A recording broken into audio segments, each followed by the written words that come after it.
Okay, लक्ष द्या इकडे सगळ्यांनी. Today we are starting our regular activity. 100 days 100 structure, 1 day 1 structure. Today is the day 17.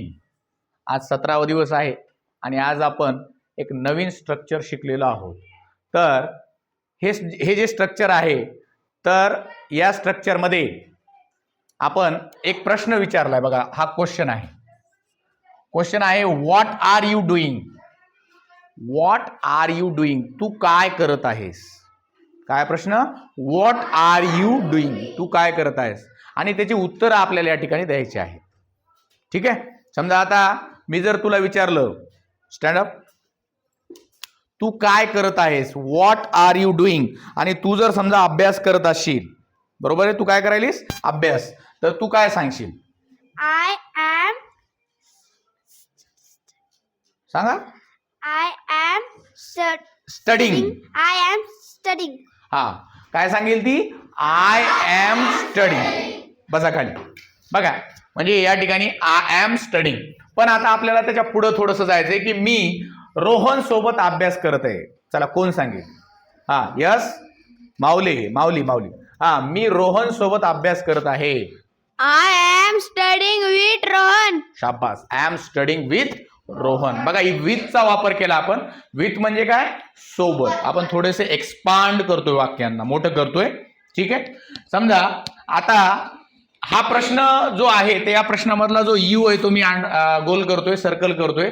कारण आता यूच्या जागेवर जर मी ही वापरलं आणि इथं जर ही वापरलं, तर मला इथं काय वापरावं लागेल, इज वापरावं लागेल. काय वापरावं लागेल, इज. मग माझा प्रश्न असा तयार होईल, व्हॉट इज ही डुईंग, तो काय करत आहे. काय प्रश्न तयार झाला, व्हॉट इज ही डुईंग. आणि तो जर जिंतूरला जात असेल, कुठे जात असेल, जिंतूरला. समजा आता तो जिंतूरला त्याच्या आईसोबत जात आहे, बरोबर आहे. तर आपण कसं सांगणार, कोण सांगतं, व्हॉट इज ही डुईंग. चला लवकर. हा, यस आयुष, तो त्याच्या आईसोबत जिंतूरला जात आहे. He is going to Jintur with his mother. बघा, त्याच्या आईसोबत म्हणून हिज वापरावं लागलं. He is going to Jintur with his mother. बघा, हिज सुद्धा आपण शिकलेलो आहोत. म्हणजे आता वाक्य थोडंसं मोठं होत आहे. ठीक आहे. त्यानंतर आपल्याला म्हणायचं आहे ती काय करत आहे. तर वाक्य कसं तयार होईल, व्हॉट इज शी डुईंग.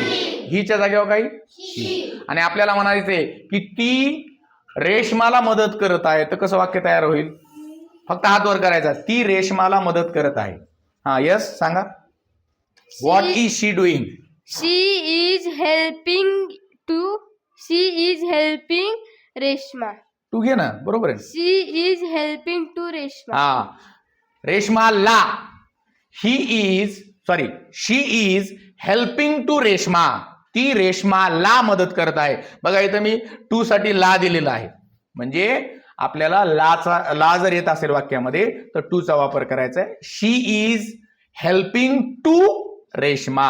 आता पुढचं वाक्य बघा, की एखाद्या नाऊन घेऊया आपण आता, की गरुड सर काय करत आहेत.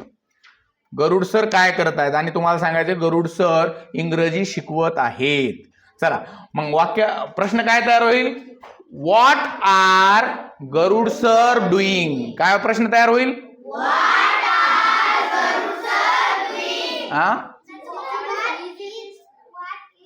नाही. आता इकडे बघा, आरचा आणि इजचा वापर कसा करायचा ते सांगतो तुम्हाला. की एखाद्याला जर आपल्याला रिस्पेक्ट द्यायचा असेल, तर आपण एखाद्या शिक्षकासाठी आर वापरू शकतो. What are Garud sir doing. Is वापरलं तरी चालते, आर वापरलं तरी चालते. मी थोडंसं आर वापरून घेतलं, तुम्ही वापरू का ना वापरू, आपलं आपण वापरून घ्यायचं. What are Garud sir doing. चला, कोण सांगेल मग, गरुड सर इंग्रजी शिकवत आहेत.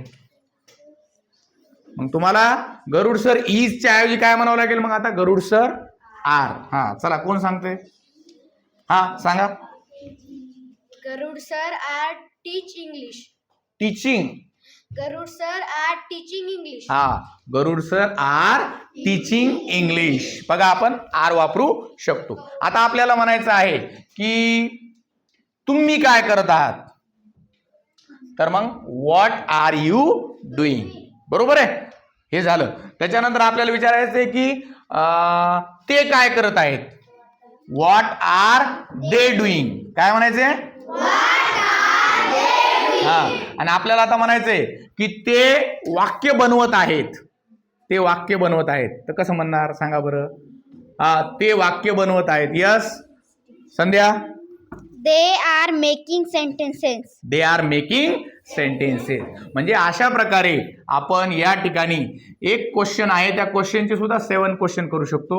या ठिकाणी यूच्या ठिकाणी वेगवेगळ्या प्रकारचे ऑब्जेक्ट किंवा सब्जेक्ट बदलून, या ठिकाणी सब्जेक्टच बदलावं लागतील. यूच्या ठिकाणी वेगवेगळे सब्जेक्ट बदलून आपण क्वेश्चन सुद्धा करू शकतो. What are you doing, what is she doing, what is he doing, what is Reshma doing, what are they doing, what am I doing, मी काय करत आहे, व्हॉट आम आय डुईंग, अशा प्रकारचे प्रश्न आणि त्याची उत्तरं सुद्धा अशा प्रकारे करू शकतो. या ठिकाणी विथचा वापर, टूचा वापर करून आपण सेंटेन्स एक्सपांड करू शकतो, मोठं करू शकतो. Okay, it was our day 17. Tomorrow you should write, you should make 30 sentences using this structure. Okay, this is the homework for you. Thank you so much for watching our video.